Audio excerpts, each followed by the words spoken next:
Imagina só a seguinte cena. A gente tem um gás incolor que ferve a 33 graus Celsius negativos. E aí, de repente, uma tubulação se rompe. Nossa, um pesadelo absoluto. Exato. Esse gás se expande assim de forma muito violenta. Ele congela a umidade do ar ao redor e pode sufocar qualquer pessoa que estiver no recinto em questão de segundos. É assustador o quão rápido isso acontece. Sim, e a gente está falando da amônia, claro. Mas hoje o nosso mergulho profundo não é sobre como construir essas tubulações ou a parte mecânica da coisa. Não, não mesmo. O foco hoje é outro. Isso. A gente vai decodificar aquela teia invisível de regras que, no fim das contas, é o que impede que esse gás mate quem trabalha ao redor dele. É a parte que muita gente acha chata, mas que salva vidas, né? Exatamente. Para quem está assumindo agora a gestão de uma fábrica, por exemplo, o primeiro contato com a burocracia industrial pode parecer um labirinto, um pesadelo total. É uma sopa de letrinhas sem fim. E como? NRs para todo lado. Sim. Mas a ideia hoje é mudar essa lente. Nós pegamos uma pilha de documentos sobre as normas regulamentadoras, especificamente a 20, 25, 26 e a 35, e, bom, a gente vai traduzir isso tudo para a vida real. E usar a Amora como nosso estudo de caso hoje é, a escolha perfeita para isso. Com certeza. Ela é o sangue que corre nas veias de quase todo o grande sistema de refrigeração industrial, sabe? De frigoríficos a fábricas de bebidas. Tá em todo lugar. Tá mesmo. E é um sistema altamente eficiente, mas é implacável com erros. Então, entender como a lei brasileira cerca o manuseio desse produto é o melhor rito de passagem para quem quer dominar a gestão no chão de fábrica. Certo, vamos destrinchar isso. Para começar, eu quero propor uma mudança de mentalidade para quem nos acompanha. Manda. Muitos gestores novatos, eles olham para essas exigências das NRs e enxergam só um obstáculo, sabe? Algo que vai atrasar o cronograma, papelada inútil. Uma âncora, né? Isso, uma âncora. Mas, se a gente for olhar de perto, essas normas funcionam muito mais como o firewall de um sistema de TI ou, sei lá, os guarda-reios daquelas rodovias super sinuosas. Excelente analogia. Elas não estão lá para impedir o carro de andar. Elas estão lá para evitar que ele caia no precipício quando o erro humano inevitavelmente acontecer. Como a gente traduz essa ideia de firewall logo na primeira grande norma que vamos cobrir, a NR20? Olha, a NR20 é literalmente a fundação de tudo. Ela trata da segurança e saúde no trabalho com inflamáveis e combustíveis. Tá. E como ela atua como esse guarda-reio na prática? A melhor forma de ver a NR20 como um firewall é entender que ela, não trata todo mundo igual. O nível de proteção exigido é totalmente proporcional à ameaça. Justo. Ela divide as instalações em 3 classes, sabe? Classe 1, 2 e 3. Então, uma pequena destilaria artesanal não vai precisar da mesma estrutura burocrática de uma refinaria petroquímica colossal. Faz todo sentido. Seria inviável de outra forma. Exato. A classe é definida pela atividade e pelo volume armazenado. Mas, independentemente de onde a fábrica se encaixa, a norma exige algo inegociável. Que seria o quê? O conhecimento absoluto da própria planta através do chamado prontuário da instalação. Ah, peraí. Deixa eu ser o advogado do diabo aqui por um momento. Claro, vai lá. Imagina que eu sou um gestor de chão de fábrica recém-contratado. Meu foco, a minha meta, é garantir que as máquinas estejam rodando. Produção não pode parar. Isso. Aí vem a NR20 e me exige um tal de prontuário. Na minha cabeça, sendo bem honesto, isso soa como um fichário gigante de 500 páginas que vai ficar pegando poeira numa prateleira qualquer do meu escritório. É o que a maioria pensa. Pois é, como é que uma pilha de papelada previne que uma válvula de amônia exploda na minha cara? É uma ótima provocação, porque esse é o erro mais clássico de quem foca apenas no metal e esquece o sistema por trás dele. Como assim esquece o sistema? O aço de uma válvula, ele parece indestrutível no primeiro dia, né? Mas ele sofre fadiga, ele sofre corrosão térmica, vibração contínua. Sim, e o desgaste natural. E a máquina, o metal em si, não tem memória. A válvula não sabe quando foi inspecionada pela última vez ou qual era a espessura original da parede dela. Ah, entendi. Quem tem essa memória é justamente o prontuário. O papel não segura a explosão, óbvio, mas o procedimento que está contido nele dita que aquela válvula deve ser trocada antes da fadiga crítica acontecer. Caramba, isso é muito poderoso. Quer dizer, a máquina é cega sobre si mesma. Exatamente. E não é só um documento isolado. No caso de um sistema de amônia, o prontuário da NR20 exige que os procedimentos operacionais conversem diretamente com a NR13. Que é aquela norma dos vasos de pressão, certo? Isso mesmo, a norma técnica sobre os vasos de pressão e caldeiras onde esse gás fica armazenado. Sem esse fichário que você mencionou pegando poeira, a fábrica vira basicamente uma roleta russa operando às cegas. Isso faz muito sentido. O prontuário é, sei lá, a biografia do equipamento. Uma biografia viva, eu diria. Perfeito. E as fontes também destacam que na fase de projeto, a NR20 exige plantas de locação muito detalhadas. Extremamente detalhadas. Ou seja, o gestor não pode simplesmente decidir colocar um tanque de amônia num canto vazio do galpão só porque sobrou espaço ali, né? De jeito nenhum. É preciso mapear o raio de impacto, entender se um vazamento ali atingiria o refeitório dos funcionários ou a rua lá fora. Isso exige uma visão muito estratégica. Com certeza. E o firewall da NR20 se completa no treinamento humano. O prontuário tem que estar vivo na cabeça do operador, não só no papel. A teoria tem que ir para a prática. Isso. O treinamento focado em riscos químicos e em procedimentos de emergência garante que se a válvula começar a chiar de forma estranha, o operador saiba na hora se deve apertar, isolar o setor ou acionar o alarme de evacuação imediatamente. Não tem tempo para ler manual na hora da emergência, né? Nenhum. A informação teórica do projeto tem que descer direto para a ponta dos dedos de quem opera a máquina no dia a dia. Entendido. Bom, a NR20 então tenta domar a fera enquanto ela ainda está presa no tanque. Bela forma de colocar. Mas a amônia, assim como qualquer recurso industrial, ela cumpre a função dela de resfriamento e eventualmente gera subprodutos. O que entra tem que sair de alguma forma. Exato. Parte da água do processo pode ser contaminada, os compressores usam óleos que ficam completamente saturados, a matéria não desaparece por mágica. Infelizmente não. E é aí que a gente sai da gestão do produto novo e entra na gestão do que sobra, do lixo, digamos assim. O que nos leva naturalmente à nossa segunda grande regra do jogo hoje, que é a NR25. Focada puramente em resíduos industriais. E essa transição é fundamental. Por que ela é tão crítica? Porque a NR25 existe para garantir que a solução de resfriamento da sua fábrica não se torne a próxima crise de saúde pública da cidade vizinha, sabe? Nossa, uma responsabilidade gigante. É, sim. O gerenciamento de resíduos tem 4 verbos que são obrigatórios: identificar, acondicionar, transportar e destinar. Tá, passo a passo. Isso. E começando pela identificação, não basta olhar para um tambor enferrujado e dizer tipo, isso aqui é sujeira da fábrica. É preciso classificar quimicamente o que está ali dentro de verdade. E aqui entram daqueles termos que assusta quem lê a norma pela primeira vez. A tal da ABNT NBR 10004. O terror dos iniciantes. Né? Sempre que a gente esbarra nessas siglas da ABNT, parece código secreto militar. Mas pelo que as fontes indicam, essa NBR é basicamente o critério brasileiro oficial para medir o quão perigoso é o lixo. Exatamente isso, uma régua de periculosidade. E, no caso dos resíduos do sistema de amônia, como borras ou aqueles lodos que sobram nos purgadores, essa norma da ABNT costuma classificar isso como resíduo classe 1. E classe A é o topo da cadeira de perigo. Ou seja, altamente perigoso, tóxico ou reativo. Não dá para simplesmente jogar na caçamba de lixo comum da prefeitura. Jamais. A ABNT NBR 1004 é a bússola para aplicar a NR 25. Ela tira toda a subjetividade do processo.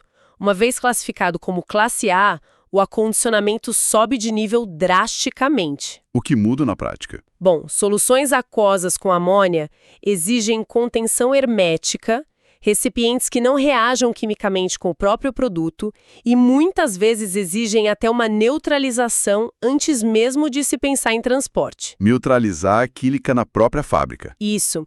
E aí entra um ponto super crítico que eu não posso deixar de falar, o Manifesto de Transporte de Resíduos, o famoso MTR. O MTR.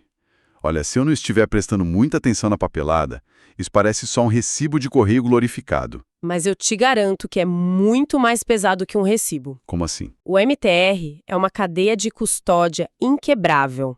É o documento legal que diz para todo mundo, tipo, a fábrica X gerou 100 litros de óleo contaminado com amônia, O motorista Y colocou isso no caminhão e a empresa Z incinerou isso adequadamente. Tá, mas por que isso importa tanto para o novo gestor que só quer se livrar do barril? Sabe por que importa?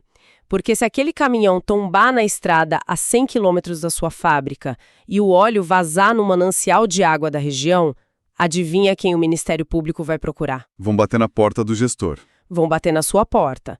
A responsabilidade ambiental no Brasil é compartilhada. A NR25 exige que o gestor rastreie o resíduo literalmente até a cova dele. Caramba!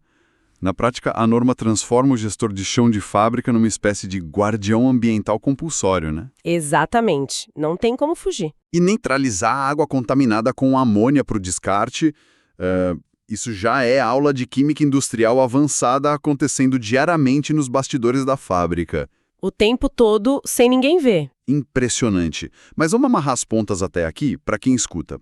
A gente já sabe como guardar substância com segurança pela NR20. Certo. E já sabe como jogar fora os restos tóxicos sem ir preso pela NR25. Isso aí. Só que, no meio disso tudo, durante a operação, a amônia está correndo por dezenas de tubulações espalhadas pelo teto da fábrica inteira. Um verdadeiro labirinto de canos. E embaixo dessas tubulações a gente tem os funcionários operando empilhadeiras, varrendo o chão, almoçando muitas vezes. A vida normal da fábrica. Pois é, se um operador não souber que o cano acima da cabeça dele carrega veneno e não água gelada do ar-condicionado, a gente está fadado à tragédia. Um desastre esperando para acontecer. E é por isso que precisamos entender a NR26, que é a norma de sinalização de segurança. A NR26 ataca exatamente a invisibilidade do risco. É um bom jeito de colocar. Porque, veja bem, uma tubulação de aço carbono parece exatamente igual, seja transportando água mineral ou ácido sulfúrico. Visualmente não tem diferença nenhuma. Nenhuma. A função da NR26 é estabelecer uma linguagem visual universal e instantânea. E ela faz isso através de cores muito específicas, ditadas por outra norma técnica, que é a ABNT-NBR 7195. Sabe que isso me lembra muito um documentário sobre a natureza que eu vi uma vez? É? Por quê? Sabe aqueles sapos coloridíssimos na floresta amazônica? O amarelo berrante ou o vermelho super vibrante? Que são super venenosos. Exato. É a forma da natureza dizer em caixa alta, não me coma, eu sou venenoso. E a NR26 usa exatamente a mesma psicologia humana. Exatamente a mesma. É instintivo. No caso dos sistemas de amônia, as fontes apontam que a tubulação não pode, em hipótese alguma, ser pintada na cor da logomarca da empresa para ficar bonito. Não, nada de estética aqui. Ela tem que ser obrigatoriamente da cor laranja segurança. É a cor designada no Brasil para produtos químicos tóxicos não inflamáveis, certo? Certíssimo. E não é só pintar o cano inteiro de laranja. Tem mais coisa. Tem. Além do laranja, é exigido pintar setas pretas no cano para mostrar a direção do fluxo do gás. Ah, a seta direcional. Sim, e a seta é um detalhe que salva vidas na prática. Como assim? Me dá um exemplo. Imagina uma emergência de verdade.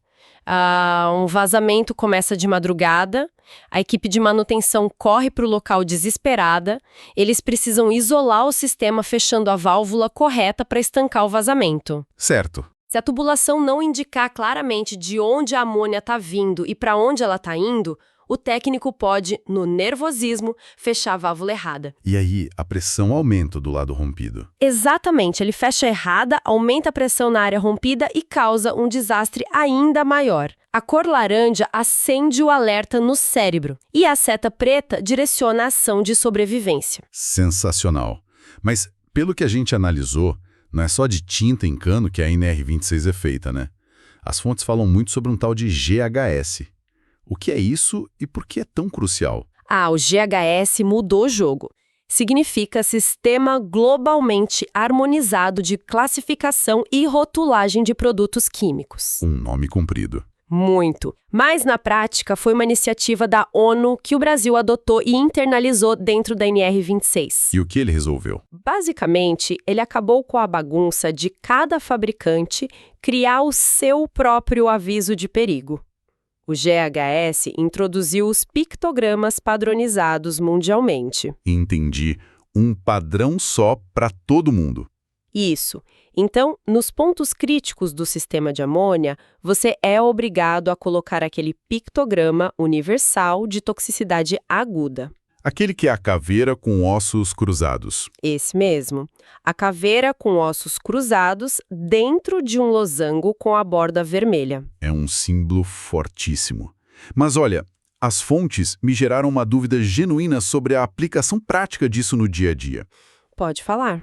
A norma exige que os trabalhadores passem por um programa de capacitação recorrente para interpretar essa sinalização. Sim, é obrigatório. Mas, sendo bem pragmático aqui, se alguém vê uma caveira gigante com ossos cruzados colada na parede, a pessoa entende instintivamente que aquilo é perigoso, independentemente do idioma que ela fala ou do nível de escolaridade dela. Concordo. O símbolo é autoexplicativo. Então, por que o gestor precisa gastar horas preciosas de treinamento contínuo só para colocar a equipe numa sala e explicar que, olha pessoal, laranja e caveira significam perigo? Parece meio redundante. Olha, essa é uma excelente análise sobre o comportamento humano. O símbolo transcende a linguagem, de fato.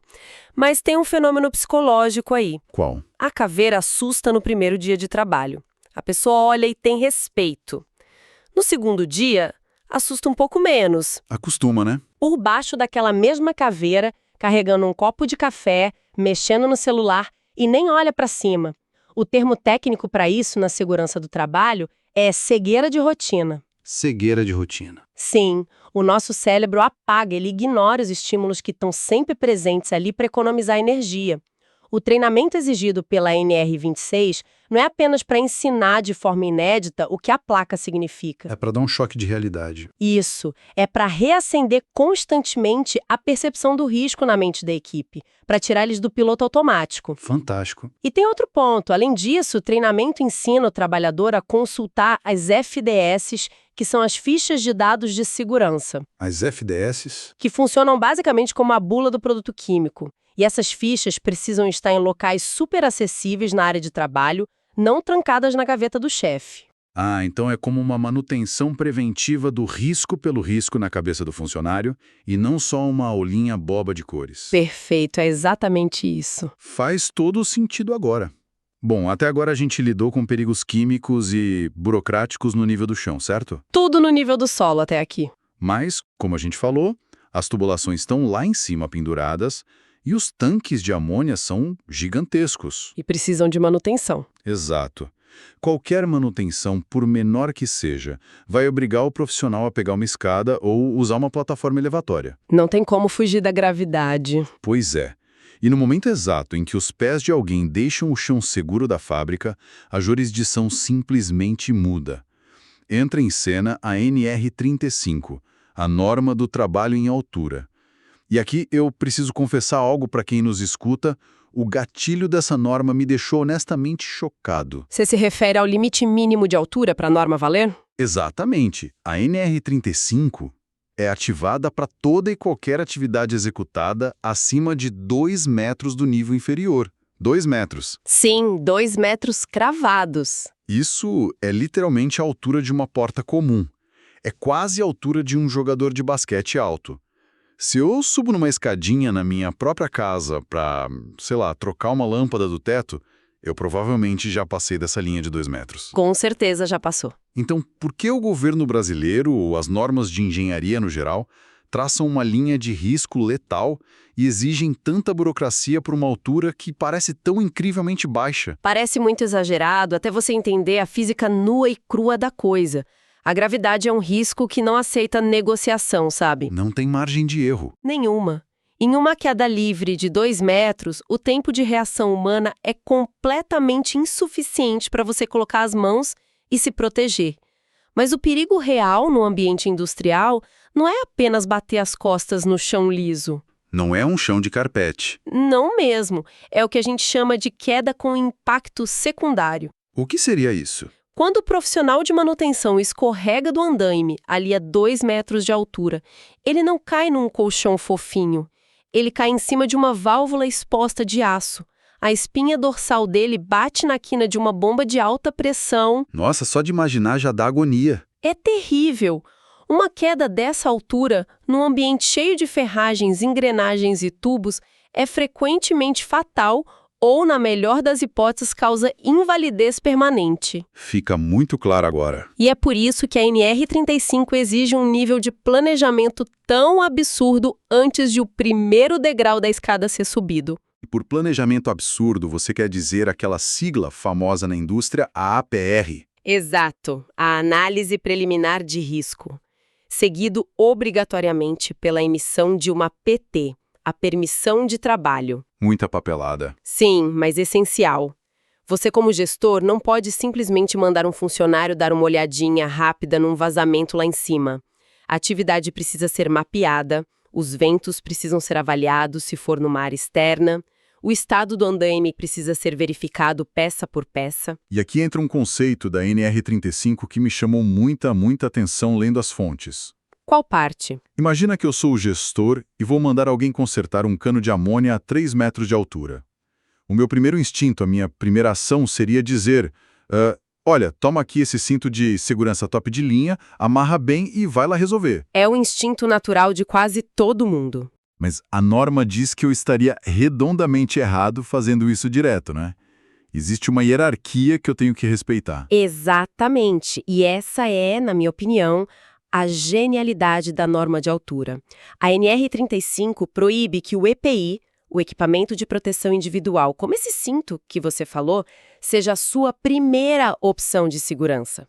O EPI não é a primeira opção. Não. O gestor tem que projetar a segurança no ambiente primeiro. A prioridade máxima, de acordo com a norma, são as medidas de proteção coletivas. Medidas coletivas tipo guarda-corpos, plataformas largas e aqueles rodapés para as ferramentas não caírem na cabeça de quem está embaixo. Isso, perfeito. A filosofia por trás disso é simplesmente brilhante. É muito mais seguro e eficaz isolar o ambiente para que seja fisicamente impossível o trabalhador cair. Do que depender da memória dele, né? Exato, do que confiar que o trabalhador vai lembrar de plugar e usar o cinto de segurança perfeitamente 100% do tempo. Você protege o cenário antes de tentar proteger o indivíduo falho. E onde o cinto entra, então? O EPI entra apenas como o último recurso absoluto, sabe? Caso a medida coletiva não seja suficiente, não dê conta do recado ou seja tecnicamente inviável para o local. Sensacional, sem contar a parte de saúde envolvida, né? Porque a norma exige que a aptidão física para trabalhar em altura conste formalmente no atestado de saúde ocupacional, o ASO. Emitido pelo médico do trabalho, sim. E faz sentido total, porque uma vertigem repentina ou uma leve queda de pressão no chão da fábrica é só um pequeno susto. Você senta e toma uma água. Sim. Mas a 5 metros de altura, essa mesma tontura leve é uma sentença de morte. Com certeza. E o corpo tem que estar 100% preparado. É por isso que o treinamento exigido para a NR35 é tão rigoroso e demorado, exigindo no mínimo 8 horas de carga teórica e prática. E ainda tem reciclagem, não é? Sim, reciclagem obrigatória a cada 2 anos. O trabalhador precisa entender não só como usar o talabarte, que é a corda do cinto, mas ele tem que vivenciar na prática como funciona o efeito pêndulo, caso ele caia, e o risco real de asfixia pela própria suspensão do cinto se ele não for resgatado rapidamente pelos colegas. O buraco é bem mais embaixo, ou mais em cima nesse caso. Bem mais em cima. Olha, nós desconstruímos um verdadeiro ecossistema aqui hoje. Começamos entendendo como a NR20 domou os fluidos inflamáveis e combustíveis, exigindo que cada válvula e tanque tenha uma memória muito bem documentada nos prontuários para evitar que os materiais falhem sem aviso. A memória que o aço não tem. Isso. Depois a gente viu como a NR25 cuida da sujeira resultante de tudo isso, garantindo que nenhum gestor saia impune se tentar esconder resíduo tóxico na calada da noite, através daquele rastro impecável do MTR. A cadeia de custódia inquebrável. Exatamente. Aí a NR26 entrou e transformou canos mudos e invisíveis em avisos em neon, usando a cor laranja e as caveiras do GHS para garantir que ninguém, absolutamente ninguém, esqueça o risco que flui acima das suas cabeças todos os dias. Combatendo a cegueira de rotina. E, finalmente, a NR35 estabeleceu que as leis da física não perdoam nem uma queda boba a 2 metros de altura, forçando o gestor a projetar ambientes inteiros à prova de quedas. É um pacote completo de segurança. É sim. E tudo isso não é burocracia morta. É a história da engenharia sendo escrita com o suor de quem aprendeu com os acidentes do passado. Resumiu perfeitamente. É importante frisar que nenhuma norma surge do nada na cabeça de um legislador entediado. Não é invenção de moda. Não. Toda norma regulamentadora foi, infelizmente, escrita após falhas sistêmicas trágicas que custaram vidas humanas reais. Seguir a conformidade rigorosamente é o meio que a gente utiliza para não repetir os erros terríveis do passado. Com certeza. Mas antes da gente finalizar o bate-papo de hoje, eu quero deixar uma provocação sobre o futuro para nossa audiência continuar explorando por conta própria. Gosto muito das suas provocações, manda. Conversamos muito detalhadamente sobre como todas essas NRs protegem, no fim das contas, o elemento humano. É o operador lendo o prontuário da amônia lá na NR20, é o motorista carregando o documento do MTR no caminhão para o resíduo, é o funcionário enxergando a cor laranja da NR26 ou vestindo o cinto de altura da NR35. Tudo gira em torno de proteger as pessoas. Mas a indústria 4.0 já não é mais ficção científica, certo? As fábricas estão sendo automatizadas num ritmo que é quase alucinante. Estamos chegando muito rápido num ponto onde robôs autônomos, cheios de sensores, vão inspecionar vazamentos de perto. A tecnologia está avançando absurdamente rápido. E aqui está a grande questão. Um drone de inspeção não respira amônia, então ele não liga para as cores da NR26. Verdade. Um braço robótico não tem uma coluna vertebral para quebrar numa queda de andame, então ele não precisa de um cinto de segurança da NR35. Nem de aso médico. Exato. À medida que a gente substitui os humanos nessas áreas de risco por máquinas que não precisam de oxigênio ou de guarda-corpos, será que essas normas regulamentadoras clássicas vão se tornar meros artefatos históricos? É uma possibilidade fascinante. Pensa bem, o papel de quem faz a gestão industrial agora não será mais policiar humanos, mas criar uma nova leva de NRs, talvez focadas não mais em proteger as pessoas do ambiente hostil, mas para proteger as pessoas e a própria fábrica das inteligências autônomas que vão gerenciar esse ambiente sem supervisão humana. Seria uma NR 4.0, digamos assim. Exatamente. Fica aí o questionamento para quem escuta. Para a próxima vez que vocês observarem o chão de fábrica tentando separar o metal físico da máquina, do sistema invisível de regras que realmente controla tudo aquilo. Muito obrigado pelas análises brilhantes de hoje. O prazer foi todo meu. Até a próxima investigação.